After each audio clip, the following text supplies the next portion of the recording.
Hello and welcome back. So we're now going to talk all about the SEO or search engine optimization checklist. So this is something you can follow along whilst optimizing your website for SEO and search engines and all that. So yeah, there's 3 different checklists that I found online which I think are absolutely awesome and really great to use. So I'm just going to talk you through them and I'll link them in the resources section of this course. So first of all, we have Search Engine Journal by Neil Patel. He has done on the 23rd of May 2016 SEO checklist for website owners. Now, as you can see, if you scroll down, he says he's organized it into 3 sections: basic SEO, keywords and on-page SEO, and then content optimization. As you can see, we've got the basic SEO checklist, which goes down quite far. And then, as you can see, we just go down and then we have on-page SEO.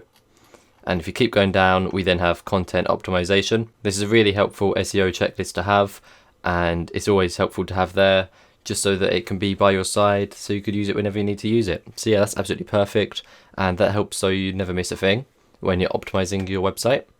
And then we have clickminded.com, and this has been written by, not too sure, it doesn't say at the top, it'll probably say at the bottom, so I'll give them a shout out at the bottom. But this is another really great one. As you can see, this was July 2017, so this one was a lot more recent. And then this one you can actually tick and untick what you've done or not done. It's like a proper checklist, this one. So the more you tick, the more % you've completed. So as you can see, if I untick this one, it's on 3%. If I tick it, 7%. And then if I keep scrolling down and ticking them, as you can see, the % I've completed goes up and up and up. So that is absolutely awesome. Here we go. They're saying using WordPress, install the free version of Yoast SEO. And then here we go, using WordPress, get a WordPress Google Analytics plugin so you can see the analytics data. So that is absolutely awesome. So this is another really good checklist. And then finally, we have one more, which is by localseochecklist.org. And this is more of a local SEO checklist. So if you're a local business and you want local people to find your business online, this is another great thing to use. This is a great checklist. And this is a lot better. Well, I love the way this one's laid out. It looks really good and modern.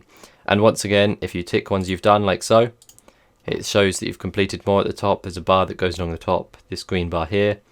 And as you can see, the more I tick, the more the bar is covered in green. So that is absolutely awesome. It's got really simple little items on this checklist. And of course, you can tick them off once you've done them, untick them if you've not done them. And then it also gives you a little bit of data if you click read more on each one. So as you can see, each of these, most of these have a little website or link attached to them. Duplicate content. Check if your website is duplicate content. Just click this and then just copy and paste the link to your website. And that is all you need to do. And then click go. And then that will just do it all for you. So yeah, that one is absolutely awesome. If I just click back, and here we go. So this is the entire list. It's a great one. It's great to use. It's absolutely awesome. So that's SEO Checklist. I hope you enjoyed this video. I hope you learned a lot from it. And I hope you had fun. So thanks for watching. Thanks for listening. I will see you in the next one. Goodbye.